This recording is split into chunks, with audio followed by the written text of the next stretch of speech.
This is the Sixth Man Show, an Orlando Magic podcast, with your hosts Luke Sylvia and Jonathan Osborne, covering all things Magic basketball. By fans, for fans.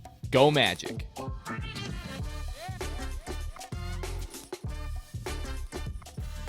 What's going on, Orlando Magic fans? You guys are back with the Sixth Man Show. It is July 22nd, 2021.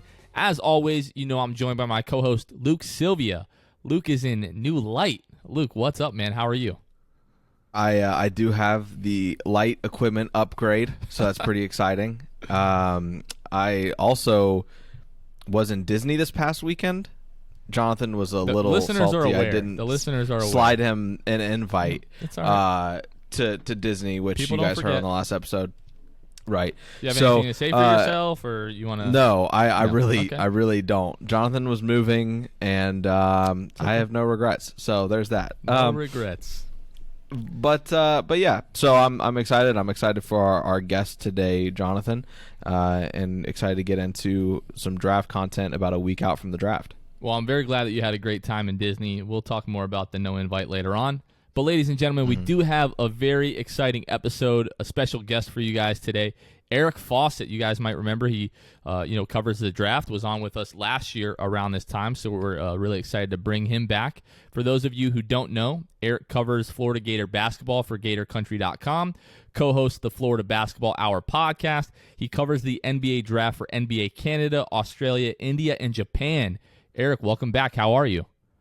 Hey, it's good to be back. I mean, last year was super fun. At least, I thought it was. You're having me back, so hopefully you feel the same way. But yeah, definitely was able to get a few Magic fan followers from that I still talk to this day. So I know you've got some really passionate listeners. It's great to see how much your guys' show has grown in the last year, and it's super fun to talk about this year's draft, especially after we just see a team like Milwaukee win an NBA championship by drafting really well outside of the one or two or third overall pick. That's got to be really exciting for the Magic, who've got some good picks in this draft. So yeah, it's great to be talking.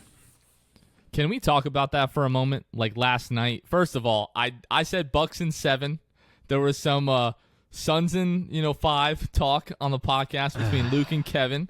I did waver from that pick, so I don't want to be like, oh, I knew it all along type of deal. But, man, just what a moment last night as the clock is, ticking down. Giannis and PJ Tucker hugging. After the confetti's falling, Giannis takes a moment to himself, sits back on the baseline there. Obviously emotional. Just that was just really awesome to see. Eric, how did you see that series playing out? Did it go the way that you thought?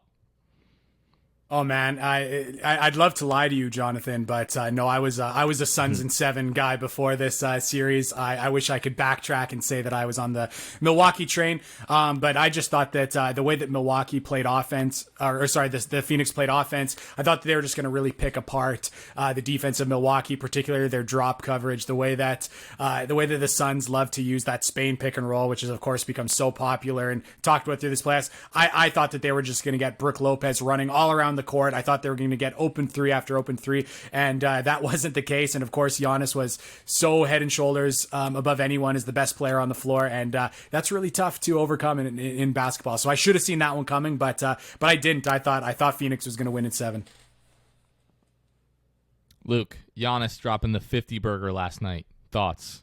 I mean, I said it last night on Twitter. I've been very disrespectful to Giannis.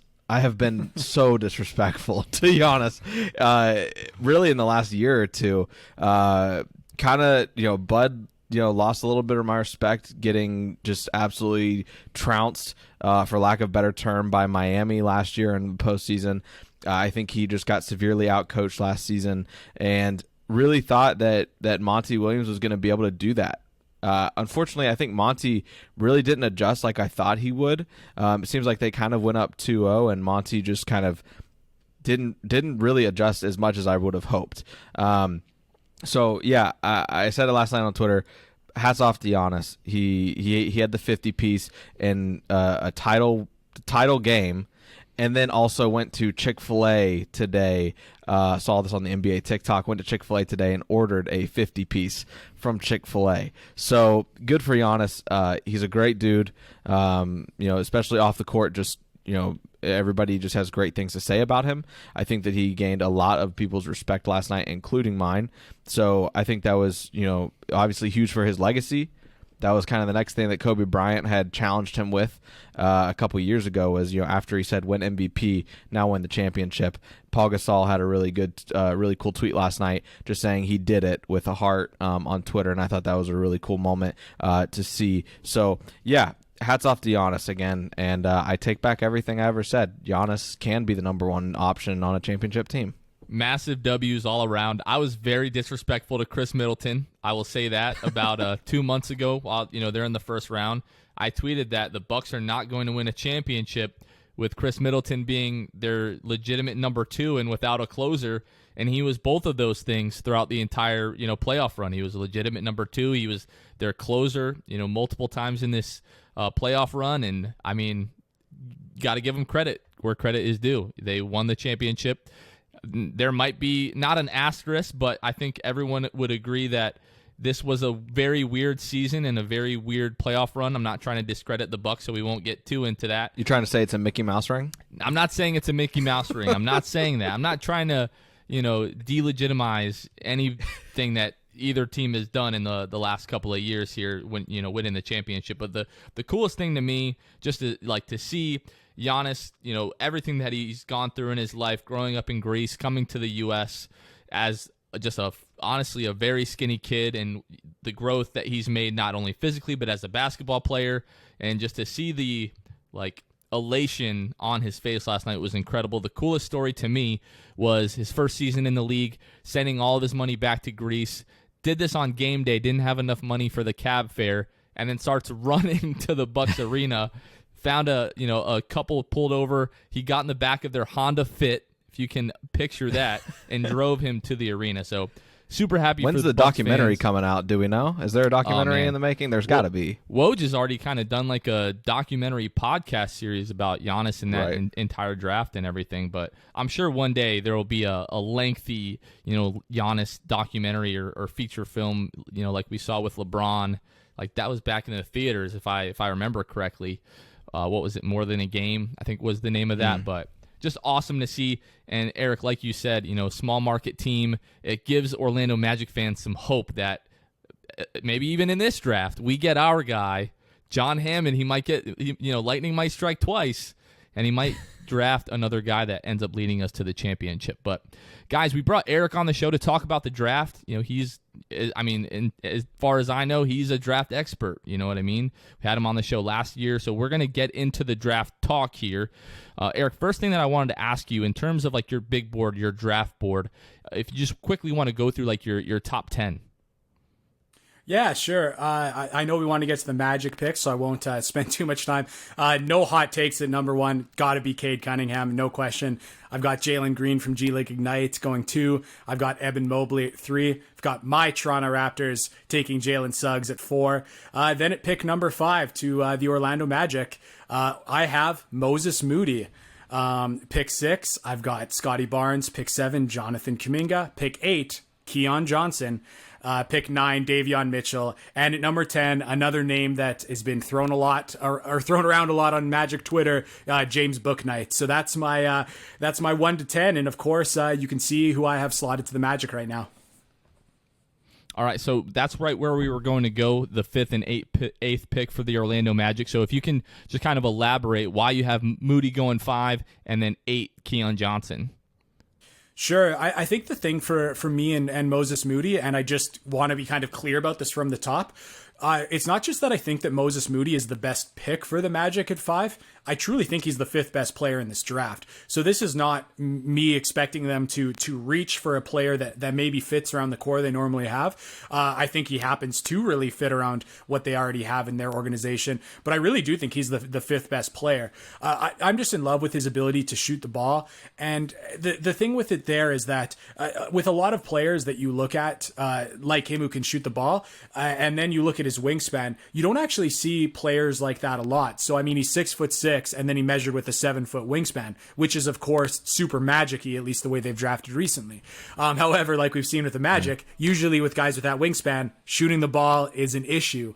And I mean, you really see that. There's all kinds of studies that kind of equate having longer wingspans with players struggling to shoot the ball. I mean, you see it with Giannis, and then on the other end of the spectrum, one of the greatest shooters of all time, JJ Redick, he's got like a -3 wingspan. And you think about, mechanics shooting the basketball, you want your elbow in, you want that ball to be as close to your body as possible when you go up. So, imagine having a 7-foot wingspan versus a negative wingspan. It's a lot easier to shoot with proper technique with shorter arms. So for Moses Moody to shoot the basketball so well, but still have such a long wingspan, you just really don't see that many players like that in the NBA. It's a lot more rare than a lot of people think. And then getting into some of the advanced analytics, I know a lot of people think of him as a shooter first, but if you actually look at his statistical profile, he's really a pick and roll ball handler first, and he was one of the best in college basketball last year. Someone who's so dangerous getting to the hoop off pick and roll, always a threat to pull up off the dribble, off the pick and roll, and also someone who can make pretty much every pass. And I think that's something that's underrated about his game. And being 6'6" with a 7-foot wingspan, he's able to make those lanes. He's able to make all the passes available. And that's something that you just wouldn't see from a guard who's not 6'6" without a 7-foot wingspan. So I'm really in love with Moses Moody. He's also someone who's killed the interview game. Every team seems to love his personality and his mindset. And I think he's the fifth best player in the draft, who also happens to fit really well with the Magic. And that's interesting, Eric, because Moody is someone that Jonathan and I have both been saying pretty much unequivocally he needs to be number 8, the 8th pick for the Magic. He needs to do it. That needs to be the guy. But at 5 is interesting. At 5 shakes up the draft. Like that is the first probably pick of the draft. If it goes the way your top 4 is, that'd be the first pick. The Magic would throw everybody for a loop. And maybe not throw us for a loop after hearing that from you, that you have him 5, and maybe he's not a reach. Maybe he is the guy that the Magic could take, and maybe there's a reason we're so in love with him at 8, and that why not, if you're in love with him at 8, 3 picks sooner, pick him at 5, and whatever happens at 8, I mean, you still have good players to choose from when it comes to that 8th pick. One thing that's interesting about him is that Moody in college shot 38.7% off the dribble. And, guys that are around that, people might hear that and be like, well, I don't really hear that used much, what they shoot off the dribble percentage-wise. But, for instance, Book Knight shoots 33.3 off the dribble. Davion Mitchell shoots 43.6% off the dribble, which is considered really good off the dribble. So Moody is somewhere in the middle there, not to mention the fact that defending, he's a good defender. He's got lateral quickness. His length can cover his mistakes. Opponents shot the ball 32% against him this past season. So I think there's a lot there to be said about Moses Moody, and there's a lot there that you have him at 5, and that is your official mock going into a week from the draft here. Eric, I'm really interested in... No, go ahead. Oh, no, I was just going to say that's also, Luke, why I had to preface that I truly think he is the 5th best player in the draft, because I know that there's going to be people who hear that and say, oh, it's a bit of a reach, but maybe that's who you think fits with the best of the Magic. So I just wanted to reiterate, I truly do think he's the 5th best player in the draft. And I think that looking at some of the other players in that range, if you value shot making off the dribble, like you said, movement shooting, the stuff that's gotten players paid recently, the toughest skill sets to acquire in the NBA. I put him there at 5, and I feel pretty confident about it. I don't feel like it's hot takey. I don't feel like I'm swimming against the, trying to be different and shaking things up. It's really what I feel, and I look forward to revisiting it in a couple of years where we can really look at this draft. But sorry, go ahead, Jonathan. No, you're sticking to your guns, and I really, really appreciate that. I do find the Moody pick at 5 interesting, and I wanted to ask you this. In terms of his upside, right? A lot of people are, all hot about potentially taking Jonathan Kuminga at 5, largely because of his, star potential and his upside. So what do you project Moody's upside to be? Because that might be a guy that, people think like, okay, he is a really great player right now. How much better is he going to get?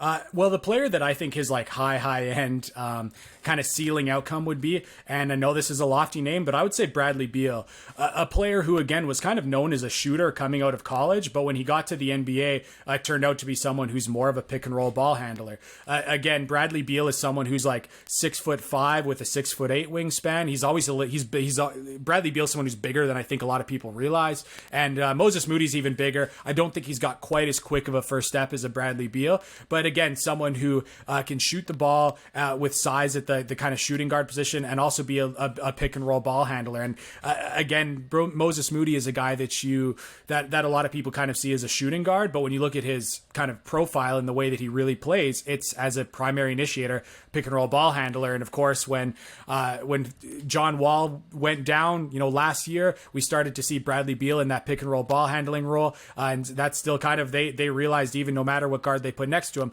that Bradley Beal was going to be the best option as the primary initiator. So I see a lot of similarities to their game. So do I think he's, I lock in that I think he's going to be as good as Bradley Beal? No, I would not be that bold, but I think that's his high-end outcome. And if he ends up being, 75-80% of Bradley Beal, that's still a fantastic player. And then Keon Johnson at 8. What's the reasoning behind that? Are you saying that might be kind of the next archetype the Magic might be after, and he might be the third best behind Kuminga and Barnes, and then he would kind of be the last guy left on the board? Or what's your thinking with Johnson at 8? I think that obviously looking at the way that the Magic have valued defense, I think they're going to look and say, oh, this might very well be the best perimeter defender in the class. His ability to move laterally is just ridiculous. Like, he's one of the few guys, well, I shouldn't say few guys. I enjoy this about a lot of players, but he really makes watching him play defense fun. There's a lot of players that, you find yourself wanting to watch them on the defensive end because you need to check a box when you're scouting them. But he makes it, truly fun to watch him play defense. And the pride he takes on that side of the floor is just like contagious to his teammates. It's fun to watch as an observer. And I think, again, he goes to the NBA Combine and has a 48-inch vertical. I think that's pretty ridiculous. And you kind of see that with his first step in the way he's able to get by players. And he doesn't have much of an offensive game right now other than straight line drives, but he's such a young player. And I think that coaches will see, look at that athleticism, look at that first step, and look at the fact that his jumper hasn't totally developed yet. Was like, well, we can add more to his offensive game. We can give him a jumper, but he's always going to be one of the best perimeter defenders in this class, and he's got all the physical kind of tools you want. Again, this is actually a question I think I'm going to throw back to you guys because I'm very interested, but I think that they're probably not looking at taking huge swings in this draft, considering that they've already got what looks to be some stars in Jonathan Isaac, and I think they're super happy with the Cole Anthony pick. I think that was awesome. When we went on the podcast last year, I would have never thought he was going to be available to you guys, and I think that was awesome. I think that Markelle Fultz shows a lot of star potential. So I kind of think that with the 8th pick, they're probably looking at trying to hit a single or a double, and probably not trying to go strikeout or home run. But I actually want to throw that out to you guys, just kind of generally in this draft, particularly with 2 top 10 picks. Are you looking for the Magic to try to hit a home run and get a superstar and maybe crash out, or would you rather them take 2 safe players or take 1 swing and 1 safe player? I'm really interested what your feel is and how they should approach this. Well, my feel is they should trade up to 2 and draft Jalen Green if possible. That's what I would prefer them to do over anything else. Outside of that, I think I want to see them kind of try to do both. I want them to try to hit a home run with one of the guys, and then whichever it is, 5 or 8 or vice versa, and the other guy needs to be more of the safe bet. So I think that's really why a lot of Magic fans, myself, Luke included, have been really high on Moses Moody, especially at 8, where he's in a lot of the other mock drafts that you see that he's closer to that range. Obviously, you believe that he's might be the 5th best player in the draft. So Luke and myself, we could absolutely be wrong on that. But I think that's why we were so high on Moody, is because even if he doesn't reach that Bradley Beal ceiling, regardless, we all think he's going to be a really, really good NBA player. Luke, what about you?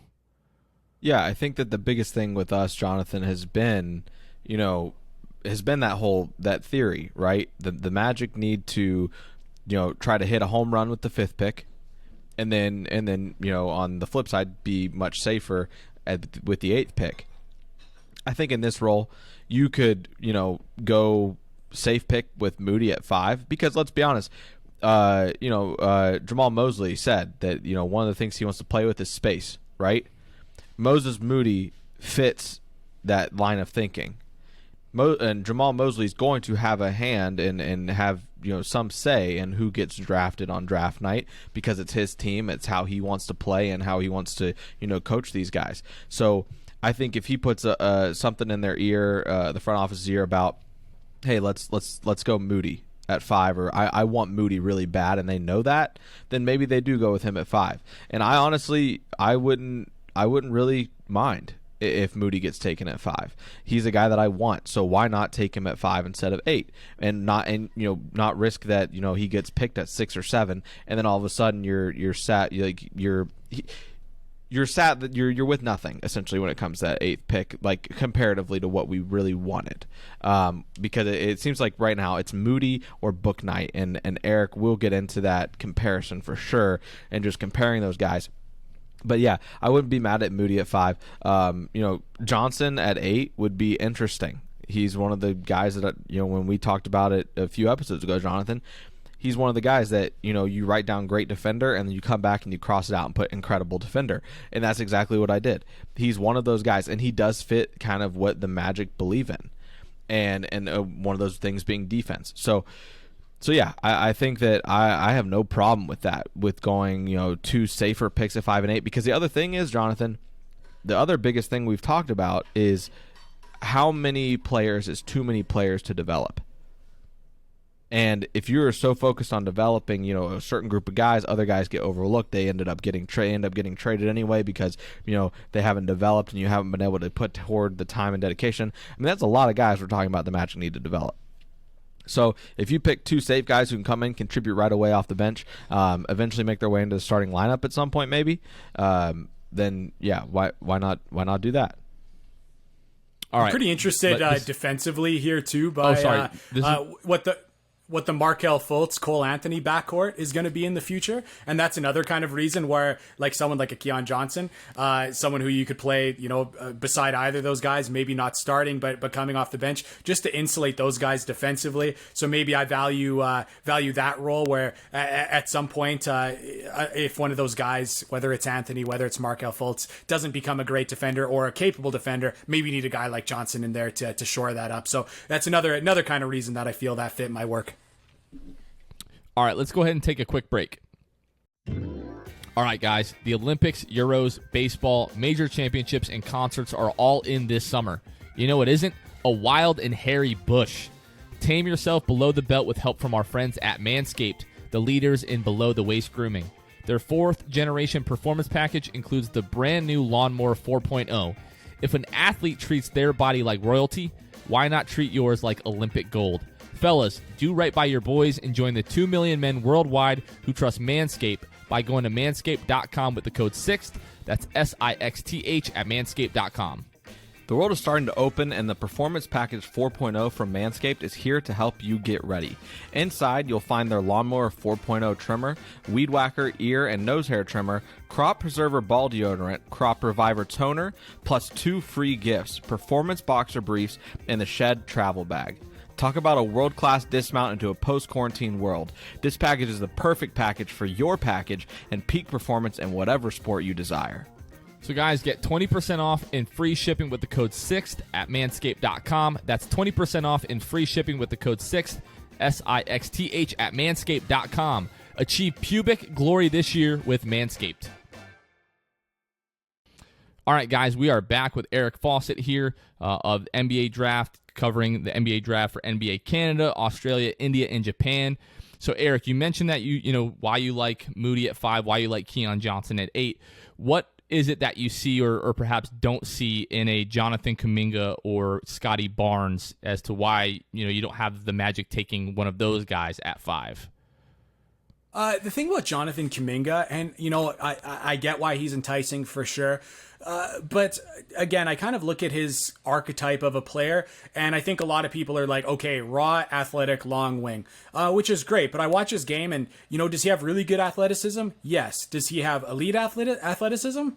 I don't think so. Yeah, you look at his frame. Does he have good size? Yeah, he has good size and length. Does he have elite size and length? No, he doesn't. I don't think he's as long and bouncy as a lot of people kind of think he is. So it's like, if you're going to make a play, especially at the 5th overall pick, there's been players that have worked out in the past by saying, hey, who is the longest wing and the most athletic wing in the draft? Let's gamble on that guy. But if you put Jonathan Kuminga against them, I just don't. He would be the least tall, the least long, the least athletic of all those guys. So to then see that, yeah, the jump shot's definitely a problem. The fact that he doesn't really shoot free throws well, which doesn't speak very well to him long term. Yeah, there's times for me where I would take swings on that archetype of a player, but Jonathan Kuminga just isn't that guy for me. So, if the Magic take him at 5, could you talk yourself into being enticed by him and excited about it? Yeah, absolutely you should be. But for me, it's pretty easy for him to slide down to where I have him, and I do think the Magic would be better off passing on him. But Scotty Barnes, on the other hand, I really do love Scotty Barnes.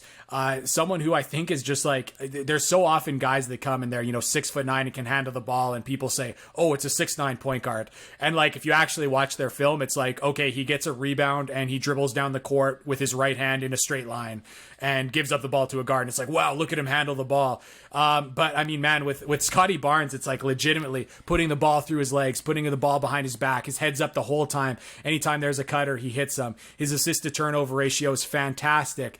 He controls pace so well and can speed up and slow down like a much smaller guard, or like Luka Doncic. So I really am enticed by his ability to handle the ball, for his ability to initiate offense, and of course defensively, someone who you can switch up and down the lineup, and he's going to excel guarding like 3 or 4 of those positions. My one concern is, if the jump shot doesn't totally work out, is he something approximating Ben Simmons? It's like, yeah, and is that a great player? Yeah, I love Ben Simmons, and I'm higher on Ben Simmons than a lot of people. But what's Ben Simmons' trade value right now? Like, of course, there's teams that want him, but what kind of value are you getting on that from the 5th overall pick? Versus, like, again, let's go back to Moses Moody. If he just shoots 37% from the field, or from the 3-point line, I should say, and is and guards his position well, every year you see teams paying ridiculous amounts of assets for 3-and-D wings. So I think just from an asset standpoint, and by maximizing the value of that pick, maybe Scotty Barnes just isn't the highest kind of value guy, though he could very well end up being a stud. So of the two kind of upside plays that I'm sure are the most commonly talked about with the Magic, not so high on Kuminga, definitely high on Scotty Barnes, and that would still be an excellent pick. And if somehow it was Scotty Barnes at 5 and you were able to get Moses Moody at 8, to be honest, to me that'd be a pretty awesome haul for the Magic. But for me, it's still just kind of the safer pick of Moody with maybe similar ceiling, but he's got a higher floor. But yeah, still definitely a Scotty Barnes fan. But for you guys, who do you like more out of the upside plays? Luke? Well, I wanted to ask you real quick here, Eric, before we get to that. We put out there that we were having you on the show today, and told people just throw your questions at us. We'll pick some here and there. This actually goes, you're talking about Scotty Barnes there for a minute. It goes into what I was talking about. But Simon Chamberlain on Twitter said, more I hear about Barnes, the more I like. What would he bring to the Magic's game that maybe we don't currently have on the roster? Is there anything that jumps out at you about what Barnes would bring to the table, Eric, that we don't currently see the Magic have? Well, as much as I really do love Cole Anthony and Markelle Fultz, I don't think that either of them are like elite playmakers, and I don't think they're maybe elite at finding shots for their teammates. And have the Magic really had a great distributor since the great Shelvin Mack? I mean, that's the question that we are still going to have. The great. So we need another dime dropper of Shelvin Mack, caliber. So dare I say, Scotty Barnes could be a better dime dropper than Shelvin Mack. So, but in all seriousness, again, while I love I love Cole Anthony and Markelle Fultz. I'm imagining, can you imagine if you've got Scotty Barnes with the basketball running point, and then you've got on either side of the floor pin down screens being set by Jonathan Isaac and Chuma Okeke for Cole Anthony and Markelle Fultz, seeing those guys curling off screens, and Scotty Barnes, a great passer, getting those guys shots off movement or finding cutters. Jonathan Isaac sets a back screen for Cole Anthony. Everyone's concerned with a jump shot. Scotty Barnes finds him perfectly for an alley-oop. I think to be able to have a big passer like that, I think just makes so much sense. So I could definitely see the fit for Scotty Barnes, and there's definitely reason to be excited by him if the Magic were to take him. Now, as we see year in, year out in the playoffs, the further you go into the postseason, a lot of times the more and more the game slows down, especially like in the half court. Do you have any concerns with Scotty Barnes' potential at the playmaking and really ball handling, and perhaps even as a primary scoring option in the half court? Yeah, and I mean that right there would be the question about his ceiling and about his value long term. And again, I made the Ben Simmons comparison, and I do think it's a fair one for his high end outcome. Which again, if you get a Ben Simmons with let's say 5th overall pick for the Magic, that's still a great pick. There's no question. But we see guys like that getting played out of the playoffs all the time. You need to be able to hit shots in the playoffs when the whistles tighten and they aren't going to give you that touch foul going to the hoop, which is why we've kind of seen some of these physical, big driving players. They haven't been as successful in the playoffs when they're not getting to the line all the time, or when they miss key free throws. So, Luke mentioned one of my favorite stats for looking at any player earlier in the draft. It's shooting off the dribble, and that's something that I think is so important to the NBA game with the way that defenses are so tight. If you're going to get a shot off, you're not going to be able to just sit in the corner, get your feet set, catch and shoot. Those shots happen sometimes, but not as much, especially in the playoffs. You need guys that can take a couple of bounces, create shots, and hit them. And is Scotty Barnes that guy? Well, no, he's not. He's going to be able to get a shot off because he's tall, but he's not a great shooter, and I'm not sure how much you want him taking those shots. And again, that's what all kind of funnels back to my love of a player like Moses Moody, because thinking about these players, Scotty Barnes could really be an awesome NBA player, but you could still be wondering in a couple of years in the playoffs, man, are we going to be able to keep him on the floor in the final 5 minutes of the fourth quarter of a playoff game with a player like Moses Moody? I don't think you're wondering about that whatsoever. So again, that's something that is important, Jonathan, and I think it's smart that you brought that up. And Eric, we're going to kind of move into strictly our fan questions that we've got here for you. Before we get into the debate of Moody versus Bouknight, because I will say I'm putting like who asked what question after everything. For Moody versus Bouknight, I just put everybody. That's right. It seems to be a lot of the questions we got. But before we dive into that and things about those guys individually, specifically Bouknight, since we've talked a lot about Moody, Daniel Mortensen the third from Twitter said, thoughts on Sengun. This is a guy that Jonathan he loves it. He loves Sengun. He loves him, but he also has been on record saying, I don't know if I've got the cojones to pick him at 8 over the guys that'll be available, but I'd be in the back of the room rubbing my hands together if Sengun got picked. And that's what Jonathan has said on record. So Eric, what are your thoughts on him? And are you about to move Jonathan away from that a little bit, or are you going to kind of fuel the fire for him? Oh, I'm fueling the fire. I'm a big Sengun fan. I'm a big fan of guys who are able to do really well in some of the best leagues in the world. Like, I mean, the Turkish league is fantastic. One of the best leagues in the world, full of ex-NBA players and guys who could currently play in the NBA. And he was a 17-10 guy, which does not, again, if you look back in the history of that league, that doesn't happen. We saw with like Luka Doncic when he dominated the second best league in the world that it's like, oh yeah, like we don't need to see him do it against, Missouri State in the, the Valley Conference in college basketball to know he's a good pick. It's like, no, like see these guys kind of perform against professionals. That's huge. So the other thing with Sengun, I think that so many people hear his style of play and they think, oh, he's a dinosaur because he's mostly getting it done in the paint on the block with his back to the basket. I think that when people hear that, they maybe have an image of Sengun in his head that is like totally inaccurate. Like if you actually look at his body, you look at the way he moves, he's a athletic looking dude.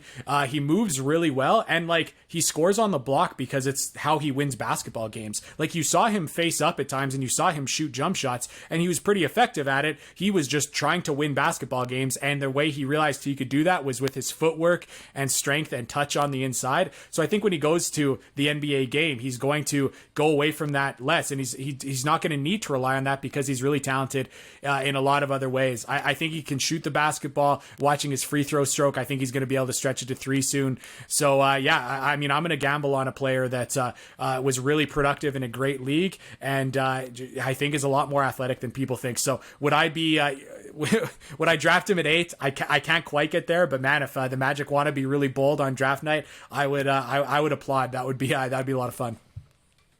As everyone's screaming and just thinking, the world is burning when the Magic take Sengun at 8, I'll just be sitting there in the back to myself, not saying a word. I'll be excited. I will be excited. I see a lot of potential. Like you said, he dominated in one of the best leagues in the world outside of the NBA. And again, like the shooting stroke, Luke and I talked about this on our draft prospect breakdown a few weeks ago. The shooting stroke does not look bad. Like when you look at a guy like Scotty Barnes or even like a Jonathan Kuminga, you're like, that needs work. Like what I'm just seeing with my eyes, regardless of the result, whether or not it goes through the net, you look at Sengun and you're like, that just is pleasing to the eye. So I'm very happy to hear you say that. So, Luke, I think you've got we got some more questions here. Yeah, we got some more here. So now we're going to dive into Book Night Moody debate, but also kind of just want to talk a little bit more individually about Book Night first. Theo Giannini, I hope I pronounced that right, one of our listeners from the UK messaged us and said, do you think Book Night has star scorer potential or not? Yeah, potential, absolutely, and I can see why people are enticed by it. He is a really kind of like slippery, crafty guy off the dribble, like lot of head fakes, lot of hesitations. That stuff is pretty pleasing to the eye. One might say he's not just a basketball player; he's a hooper. He's got a little bit of that shake to him, and so the potential is certainly there. But again, with the whole thing with Book Night right now is it's always been with him a lot more. He's always been a lot more prospect than player. Like you see those flashes of like brilliance with his scoring potential and his offensive electricity and flash, but at the same time just someone who like you just like. A lot of the shots aren't falling. A lot of the floaters spill out. A lot of the really nice crossovers are right after it. He dribbles the ball off his foot. So potential there. Yeah, absolutely. But will it come together? That's still to be determined. And do you think, Eric, his player comparison, what do you think it would be for the floor and ceiling of Book Night? That comes from Tyler Finello asking this question, because then somebody else, Holiday 31675 said, is Book Night a star in the making, or is he Jordan Clarkson 2.0? So kind of where do you find Book Night being on your floor and ceiling in terms of NBA player comparisons? I mean, I feel like Jordan Clarkson was just used as a bit of a slight right there. Let's remember he just obviously, won Sixth Man of the Year. But I mean, that is a pretty good player comparison. I think at the floor, like, man, I mean, the floor would be like Dion Waiters, a guy who doesn't shoot the ball that well, but is still going to be in there, trying to get his. And again, there was times where that really worked for like Dion Waiters. And then obviously, ultimately, the lack of defense and the lack of shooting was what did him in. And that is the situation with Book Night right now. He's got good athleticism and good length, but he's not a good defender. Not a train wreck of a defender, but not a great one. And he doesn't shoot the ball that well, so he's so reliant on those shimmy, shake, hesitation drives to the hoop, which are going to work sometimes, but not all the time. So I kind of see again like an Anthony Simons from Portland, and again a guy who's exploded for some big scoring games and has also been kind of unplayable in some playoff games. So that's kind of my feel for Book Night. And again, here's the thing with with Bouknight, his whole story as a basketball player. He like wasn't super highly recruited out of high school, and then he played in one big AAU tournament and played awesome. He was really, really good. And then right after that, he got injured. So there was a lot of these high major teams that were like, oh man, this guy out of nowhere, kind of hidden gem. He looked awesome. Let's offer him. And then obviously, goes to UConn, a really good program. Then he gets injured to start the season. Then it's like, oh, well, he played, there's this big time recruit. He's injured. But he, when he comes, he's going to be really good. And then he joins the season midway, plays really well. Then he gets injured again next season. And then he comes back and he plays pretty well. So there's a lot of like, again, there's always been these flashes, but he's never really had to put it together kind of. He's never been able to put it all together, and it's always been, of course, I don't want to blame him for having injuries, but there's just so much of people who kind of like saw him once here or there, and it's just like, oh man, that, he's pretty nice as an offensive player, but he's never really put it together. And again, a lot of the advanced analytics are not kind to him. He's, like I said, where Moses Moody looks really good with things as a driver off the ball, as a cutter off the ball, especially as a pick and roll ball handler. With James Bouknight, he is well below average college pick and roll ball handler. You don't like to see that from a guard. He doesn't shoot well off of movement. We know that. He did have good moments as a cutter, and that's what really got him a lot of points at the college level. But how many guys in the NBA are making livings off scoring off cuts? Not too many of them, especially guards. Maybe if you're Clint Capella, you're scoring a whole lot of cuts, but probably not James Bouknight. So again, there's a lot to be kind of excited about when you watch James Bouknight kind of like showcase his shiftiness and his hesitation moves and all that. But on the whole, I mean, again, talking about it compared to Moses Moody, I mean, one's a better shooter, one's bigger, one's more consistent, one's a better pick and roll ball handler, one's better without the ball in his hands. I mean, it's you can call it a debate, but I'm pretty comfortable on Team Moody here. Eric, are we sure that Detroit does not want to take Moses Moody number 1 overall? Are we sure? You've got to make that call. Maybe they're ready to move. Magic can draft him and then make moves. Yeah, we don't have many questions left here, Eric. I think that kind of settles the Moody versus Bouknight debate. I do want to throw this in just because who we refer to often on the show as best friend Drew Gooden, submitted a question for you. And he actually had a good thought. I mean, I think that the thought is correct in terms of like and it does show me like there's a ton of options between 5 and 8 of ways that like this doesn't go wrong for Orlando.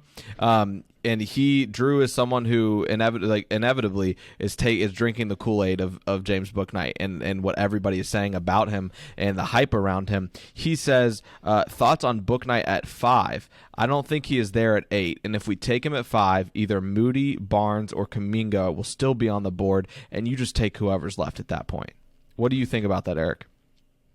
I mean, in fairness, if Bouknight is if he's taken that early, then you're shaking up the draft and you're probably getting a Kuminga or a Moody at 8. So I mean, the logic is definitely there. I mean, it's just kind of funny to me, just in the sense that I'd rather have Moody, and I think you could get Moody at 5 and Bouknight at 8. Of course, he's suggesting you go the other way around and get both. The logic kind of works both ways.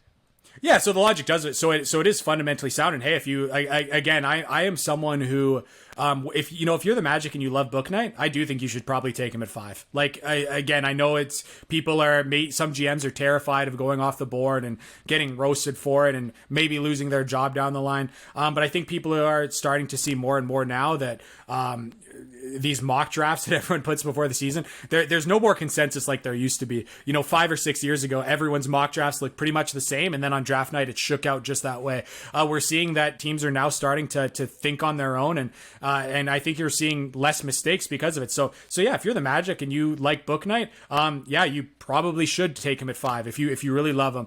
Do I have him still there at 8? I personally do, but that's obviously not gospel. So yeah, go ahead, Magic. Find the best player that you really want, take him at 5, and you'll still probably get an awesome option at 8. Yeah, and I'll kind of group this question together, even though they're about different players. I'll pretty much just ask you. Someone said, is 8th pick too big of a swing for Zaire Williams? So I guess I'll ask you, and all we'll need to know by this answer is, where do you have Zaire Williams at in your draft?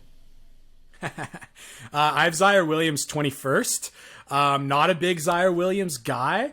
I would say that, high-end outcome is he's like Jaden McDaniels from last year's draft, and Jaden McDaniels actually ended up working out pretty good. But Zaire Williams is kind of like James Bouknight, except to a more extreme example where Zaire Williams has always been kind of big prospect, not so much a player. It's always been more prospect than player. Has never really been able to be effective on the court. But at the same time, Williams is a guy who's 6'9" and has flashes of great shot making. And I mean, that's the apex predator in today's NBA is guys who are 6'9" and can make shots. So, that would be pretty bold at 8. I think if you really love Zaire Williams, I would hope the Magic could have a trade down scenario and get an asset and still get the guy they would want instead of taking him at 8. So, for me, Zaire Williams, I've got him 21st, and I even wonder if I have him a little bit too high there. So it's safe to say that he does not have him at 8 to the Magic. So Eric, I wanted to ask you one last thing before we let you go here. Who are your quote unquote sleepers in this year's draft that people may not be thinking about? Yeah, that's a great question. I mean, I know we talked Sengun, who's we all love, and well, you love at least. Luke was a little bit not so sure, but a player that I really love. I've got him going 18th. Most people have him going a little bit later than that. Is LSU's Cam Thomas? He was probably the best pure scorer in the draft. Someone who again doesn't shoot the ball super well, and I think that's why people don't love him. But he was a 20+ point per game scorer in the SEC. Awesome conference, and going against some great athletic defenders, and Cam Thomas was just getting bucket after bucket after bucket. And again, I look at a player like James Bouknight, who some people are saying, pure bucket getter, but doesn't shoot the ball pretty well, and we might want to draft him at 5. I'm kind of looking at Cam Thomas, and I do think that James Bouknight is definitely a better prospect than Cam Thomas, but Cam Thomas might end up being like right there, and he's a guy that a lot of people have mocked in the 20s. So Cam Thomas is definitely a guy to watch for on draft night, but kind of more realistically, let's look in a couple of years and see where Cam Thomas is. I'm going to bet that he is outperformed wherever he gets drafted. And then another guy that I absolutely love, I've got him going much higher than a lot of other people, is Chris Duarte from Oregon. Some people might know his name as definitely the oldest player in the draft. He's 24 years old, so I know a lot of teams are really going to be scared off by that. But again, looking at some of the advanced numbers I love, like shooting off the dribble, like shooting off of screens, and shooting off movement, he performs really, really well in those numbers. And again, 40% three-point shooter, 6'5", really tough defender, can score off the bounce.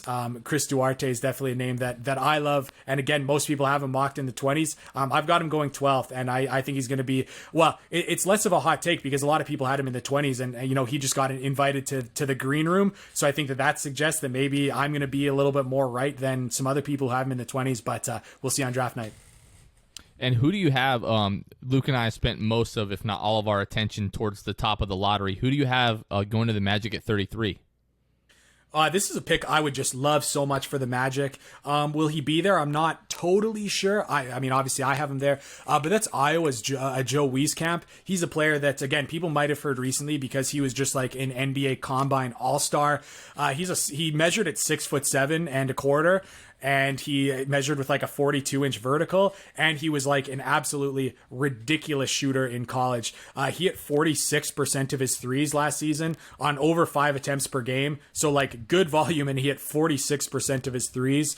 And yes, when you can get a 6'7" shooter, 42-inch vert, and 46% three-point shooter, I mean, if you can get that guy at 33, that's who I've got mocked to them, and I think that would be awesome because again, at pick 33, that's still in the range where like you're really just hoping you have a guy that's an NBA player who's going to stick around for a while.